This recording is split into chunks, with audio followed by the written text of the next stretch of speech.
Good morning. My name is Natalie Smith, and I work in the Niskorov and File Lab at UC Irvine.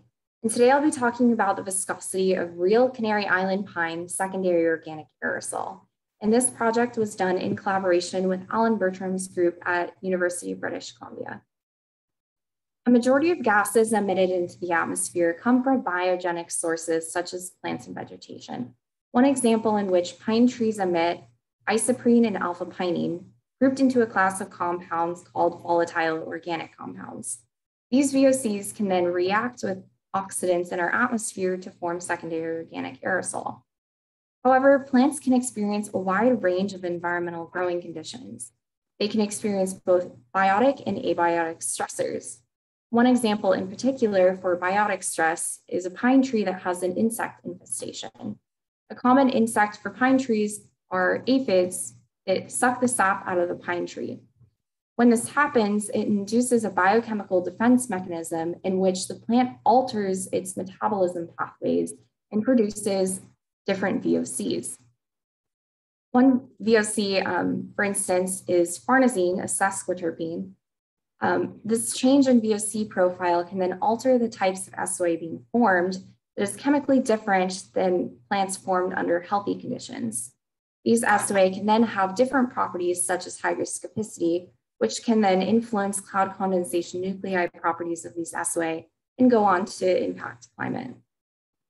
Another important physical property of SOA is viscosity, in which viscosity can impact the gas to particle partitioning times in the atmosphere.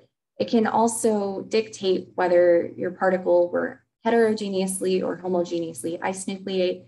It can also impact the length of heterogeneous chemistry happening in the atmosphere. All of these processes can also go on to impact climate, health, and visibility. Earlier this year, we put out a paper in Environmental Science Atmospheres in which we studied two different systems mimicking healthy and stressed plant SOA.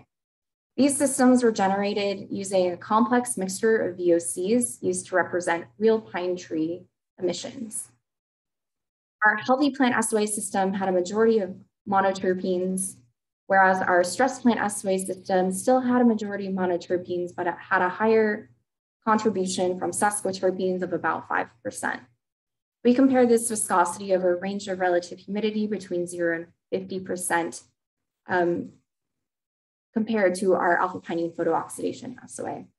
What we saw was that over all relative humidities investigated, our stress plant SOA system had the highest viscosity compared to healthy plant SOA, and then followed by our alpha pinene SOA. We found that our mixtures could not adequately be represented by alpha pinene photooxidation SOA alone. And this was interesting because alpha pinene SOA is commonly used as a biogenic SOA proxy system. Going forward, we were interested to see if this paper that focused on mixtures could adequately represent real pine tree SOA. For the remainder of this talk, I'll talk about our new study in which we investigated the relative humidity dependent viscosity for real pine tree SOA, and then compared that to our previous mixture study. To do this, we used a 5 cubic meter batch aerosol chamber at UC Irvine. Previous studies have investigated SOA formed from pine trees, but had focused their efforts on boreal forest type trees such as Scots pine tree. For this study, however, we were interested in using a tree that was commonly used in landscaping. And here I'm showing an example of a Canary Island pine tree, which is commonly used in landscaping due to its drought and thermotolerant properties. To do this, we grew several pine trees at the University of California, Irvine greenhouse. And when we were ready for our experiments, we transported them into the lab and put them in a Teflon enclosure that was closed on all sides except the bottom, in which we excluded the pot of soil. We then pumped the emissions from this enclosure through a heated line via Teflon pump into our batch chamber and pumped for time period until our mixing ratio reached the desired amount. We monitored using a suite of online analysis techniques, including skin mobility particle sizer, proton transfer reaction, time of flight mass spec, and an aerosol mass spectrometer.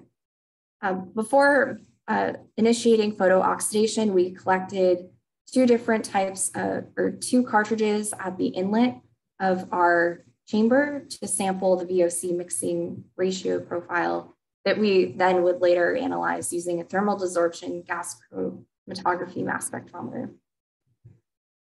After we collected our cartridges, we injected our peroxide, which was our precursor for our OH radical, which was then generated after we turned on our UV lights. We collected our SOA onto a microorifice uniform deposit impactor on stage 8, and this was operated in non-rotating mode.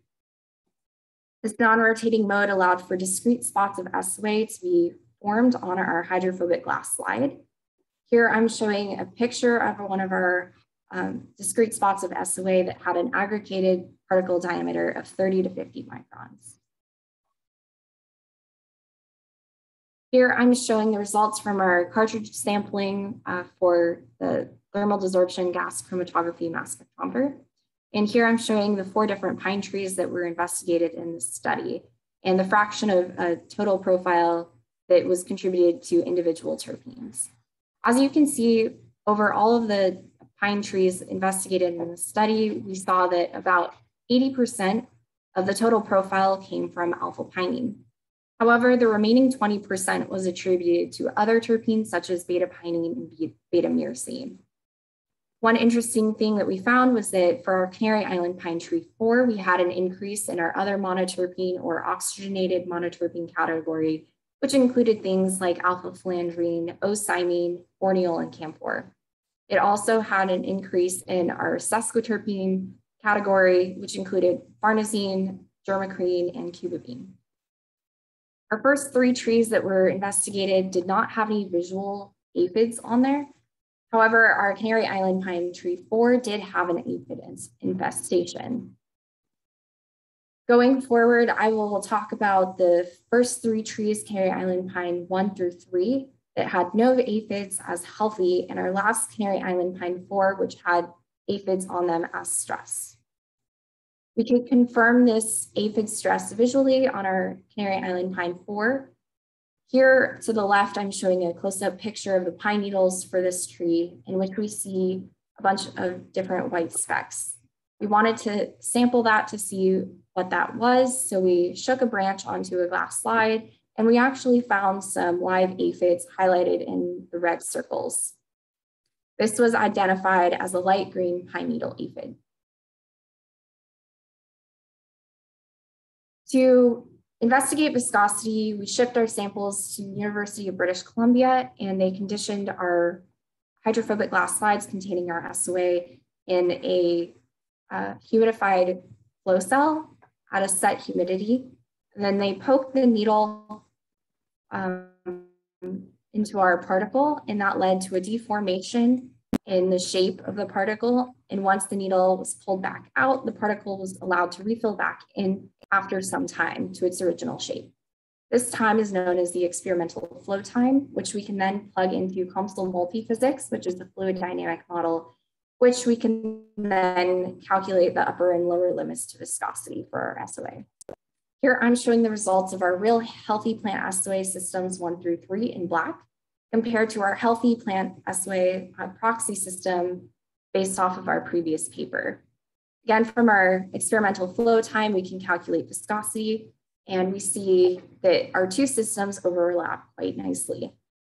From viscosity, we can calculate our mixing time for the particle, for a 200 nanometer particle for organics, and this was calculated using the Stokes-Einstein equation. What we see is that below 50%, we have particles that are mixed in times greater than 1 hour. This assumption is important because climate models assume that SOA is well mixed under 1 hour, but we see that this does not hold true for our lower relative humidity. Overall, we see that our real healthy Canary Island pine SOA viscosity closely follows our healthy SOA mixture proxy system. Here I'm showing our stressed pine tree compared to our stressed proxy system. And again, we see that our viscosity closely follows that from our proxy system in our previous study, which was 50. Here I'm showing a slightly different view in which we have viscosity plotted as a function of water activity for our stressed, healthy, and then our aphid or alpha pinene photooxidation SOA. And again, we see this trend where we have our stressed plant SOA has the highest viscosity followed by our healthy plant and then our alpha pinene photooxidation. Alpha pinene SOA viscosity is not representative of our real pine SOA. In conclusion, although about 80% of our VOCs that were emitted from our healthy Canary Island pines were attributed to alpha pinene, the resulting photooxidation SOA was rather viscous. This is good news and confirms our previous findings by confirming with real pine trees. Our aphid-stressed Canary Island pine trees had a somewhat different terpene profile, and previous studies have noted that even subtle differences can alter the resulting properties of the SOA. We find that our real stressed Canary Island pine had similar viscosity to our stressed pine SOA system as previously reported, and that this system had the highest viscosity compared to either healthy or alpha pinene SOA. Overall, we recommend that complex proxy systems or mixtures for biogenic SOA are used in lab studies in order to accurately study the physicochemical properties of real SOA. With that, I would like to say thank you to my groups and the NSF for funding.